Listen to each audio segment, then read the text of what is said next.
This is an extension to DJ Lim's amazing tutorial on how to customize the browser on Push. With a bit of extra work and some batching, it's possible to get all your VST presets from any VST into Push.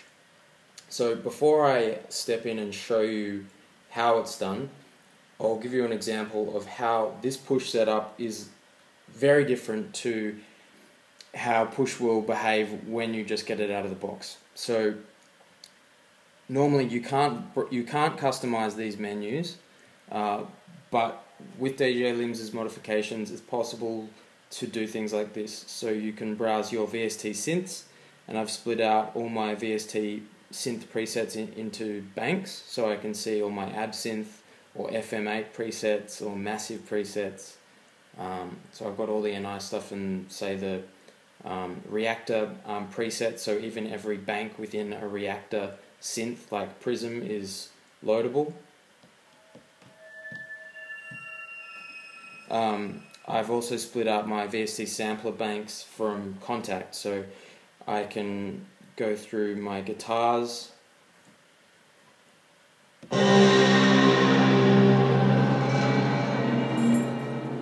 or I can also load up by genre. So if I know I want a bass and I want a massive expansion pack bass,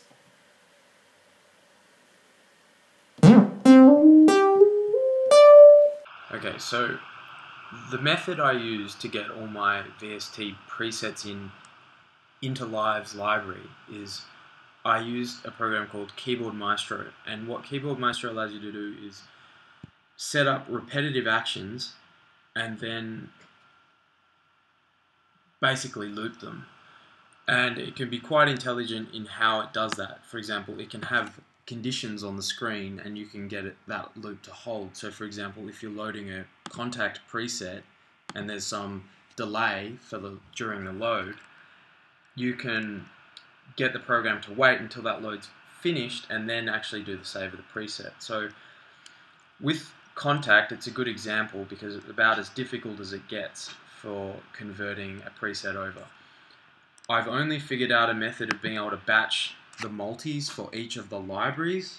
So for example, if I was to load up this multi, I know that I can create a batching process for it because when I click the next button here, I know it will cycle through all of the cinematic guitars here. For any VST that has a repetitive process of being able to load the next preset, it's very easy to get Keyboard Maestro to repeatedly do this. So for example, if I was to create a segment of a loop, what I'd do is I'd tell Keyboard Maestro to move to, say, this position and move the mouse all the way across. I'd press Command C to copy, and I then would save the preset here, and I could press Control V to paste it. Now there's one little bug with the Kontact patch, the Kontact VSTs and Ableton Live, and that is that the clipboard doesn't stay in there until I Alt-Tab out of the program and Alt-Tab back. So now if I paste, you'll see I've just created a preset that's called Close to Freedom, and if I hit enter, this grouped Kontact VST will stay in there. Once we've got this repetitive process set up properly and reliably in Keyboard Maestro, we can get that macro to loop. So for example, if I step through this macro that I've created for saving Kontact VSTs, I've assigned Command Shift P to this function, and this will only work on my laptop screen for my res. I can't really save this for other people. You're going to have to adapt it to your own needs. But I know now that if I put Kontact up in the top right corner, I can set this as a mouse location to click on. I can also get that mouse location quite easily by by pressing Command Shift 4, and you can get the exact pixel location of the button that you'd want to click. You can also record macros, but I find it a little nicer and cleaner to do things manually that way. So, for example, if I press Command Alt P, which is what I'd assigned that function to, I can give this a test run. And you can see it's done the selection, it's Alt tabbed out, it's clicked save, and it's pasted it, and it's giving me a sound to say that there was a success. And it's now loading the next patch. And then the command could be repeated.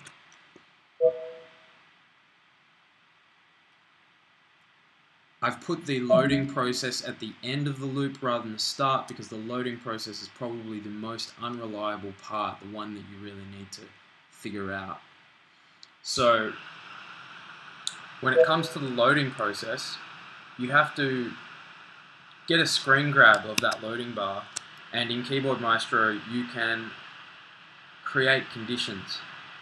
So for example, I can say, if there's an image on the screen, then do this. Or I can say, pause until this image is available on the screen. I'll step you through this patch, and I don't think it's, now, from knowing what I know now, I don't think it's the most efficient way that I could have done it, because I know that I can do some loops a little more efficiently, but I'll step you through how this particular macro worked. So first it will click and then drag to do the selection on the text area, and then it'll type Command C after a small delay. This helps improve reliability, because sometimes with the gremlins in the machine, sometimes load times can be very different for even very small actions. So then I create a log file, which I don't really use anymore, but it's handy to know it's there, because if I'm doing a big batch with a massive loop, I can see where it broke. And so we then do the Command Tab key to get the clipboard to work properly. Then we tab back into Ableton Live. We then I pause until Ableton Live is active, just in case it's behaving slowly. And then I set the mouse location to click right here on the save function. And because this part can take a little while, and it is different in terms of the load times that it can sometimes take to get Ableton to go to this next step where you can enter in text, I wanted to use the .adg highlight image area as a condition. So using Command Shift 4, you can take a screen grab of an area, and that'll pop up on the desktop, and I can enter and drag and drop that image in here and use that as a condition in Keyboard Maestro, so I can wait until this image exists on the screen. This is like a fuzzy matching condition, so because of anti-aliasing on your screen, if you needed a perfect match, it wouldn't necessarily always work very reliably. So it's a good idea to try and dial this back as far as you can without being so fuzzy that the condition is always true. So also a thing to bear in mind is that you'll see here that if I get this fuzzy matching thing going, see how it's currently true. It currently thinks it's true because there's actually the image is actually available on the screen there. So when you're doing testing, you need to make sure that you hide that guy, because otherwise he's going to create a false condition. So the next part is when that image exists on the screen, we know that we can enter text. So I then press Command V. Occasionally you'll see these pauses in here, and I often just throw them in there to improve reliability. I hit the return keystroke, and I've got some conditions here that were sometimes Ableton was whinging about some unknown file ID error. It happened only with the Kontact patches, not really with anything else. So I just needed to make sure that I exited the loop when that error came up. because I didn't want the loop to be running 1,000 times overnight. And then lastly, once the image condition changed to this, I knew that the patch had been saved, and that then meant I could play the sound for a successful save, and provided there were no other conditions like an overwrite warning popping up on the screen like just happened then, it was then able to continue by clicking the next preset button, which was over here, and then looking for the loading screen condition, which pops up in Kontact around about there. And once that was finished, I could then play the hero sound because I knew that the next patch had loaded. So then once I've done a few tests of this single macro, I can then do the loop. So with the loop, I can just say I want to repeat this action 1,000 times, and I'll choose the macro that I wanted to loop. And it's my save contact loop, and I've assigned this to Command Option L. And pressing Command Option L, I can now loop that macro.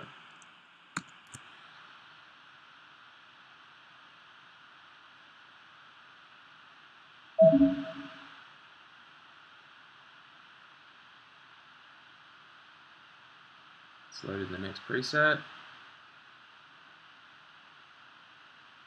That progress bar actually comes up twice, so you do need to make sure there's a condition that allows that. And keep in mind that this is probably the most involved macro that you create. Most VSTs with those load next buttons are going to be a lot easier, like if you're using Absinthe or Massive or anything that loads really quickly, you're probably not going to have to worry about creating as many of these image conditions. A handy trick to be able to get the preset name is to do a save as in a VST, select the text, copy the text, and do basically what we've been doing here. So you can see that this is all working. I've also assigned a Command Option S to stop all macros, just as a quick escape. I think there's another shortcut key in there for that, but I don't know what it is, so I made my own. And you can see here that we've batched them out. So once we've batched out all of these, I then arrange them into these paths, which make things, which is really the only structure that I was able to figure out to get things browsable on push. So for example, if I looked at Razor, I had that in a Razor folder, and then I had the bank name, and then I had the genre. Now the genre I'll go into in a bit, but basically when you're browsing genres, you'll see, for example, I can browse my synth presets, or I can browse my sampled presets, but I can also break them up into percussion or say bass or pads. Any of these genres we can create based on the methods that DJ Lims specified in his tutorial. So once we basically sort out all the individual banks, we can then split them out into genres. And for most of my VSTs, the genres are actually all written and kind of organized for you. I haven't gotten around to all of them, but I know that it's possible with Kontact, and I know that it's possible with a lot of the NI presets to open up the .adg file and view that in an XML editor. There'll be a VST hex dump in that XML file, and if you drop that in a hex editor, you can see some of the attributes. For example, is it a bass, is it a lead, and it will be possible to extract that information. Another thing that we have to note is, in order to be able to browse the separate bank names, for example, let's look at FM8. So for example, we've got a bank name called Transient Attacks, and the synth is under that bank name. For that bank name to be browsable on the push, the bank needs to be dragged over to here, and the bank does need to exist in your user library folder. I've tried using shortcuts, which unfortunately Ableton don't let us do. It would be extremely useful if they did do that, so that we didn't have to keep everything in that folder. But I think that for the most part, these VST presets aren't that large anyway, so it should be fine. So the next step that I should show you is how I configured the browser configuration Python files, which we've got here. So actually, before I do that, I should show you the virtual folders config. So these two files are covered in detail by DJ Lim's tutorial. If you haven't seen that, I recommend you do, because this will be this is quite an involved step to take. So on push, we can browse our VST synths, which you saw as the first setting on the push browser, and VST synths will pull in anything into that search query, any preset that is in a folder with this name. So any preset that isn't in a folder with this name will not be found, and that is why you really need to adhere to this naming convention that you'll set for yourself, or you can grab this file from me. There's no guarantee that this will continue to work in later versions of Ableton, but for now it works, and I'm hoping that with future updates that this shouldn't break too much. So you see here I've just defined my genres for VST synths and VST samplers, and because we only get to put one folder in that folder name in that search query, that's why we have to define the difference between something being synth base and sampled base. So for example, my VST synths can search for all the genres with the word synth in front of it, and VST samplers can search for all the genres with the word sampled in front of it. I wanted to go to the extra step to make this separation because the Kontact patches are huge and there is so many presets in that library that I didn't want them popping up with all my VST synths. So these are sort of our grab all clauses here. But then I also want to define the genres as their own categories so that we can browse those individual categories on push as well. So for example, I can define all these genres which I pulled out of the native instruments naming conventions, and I define bass. I mainly stick to this convention, but I've got a few others in there just in case. So the key one is that, because that synth lead or synth bass condition is what I'm using for my catch-all conditions down here. So after we define all our genres through here, we've now got a structure that the Python file can refer to. So for example, when we've got bass defined here, that name literally goes into the browser component file.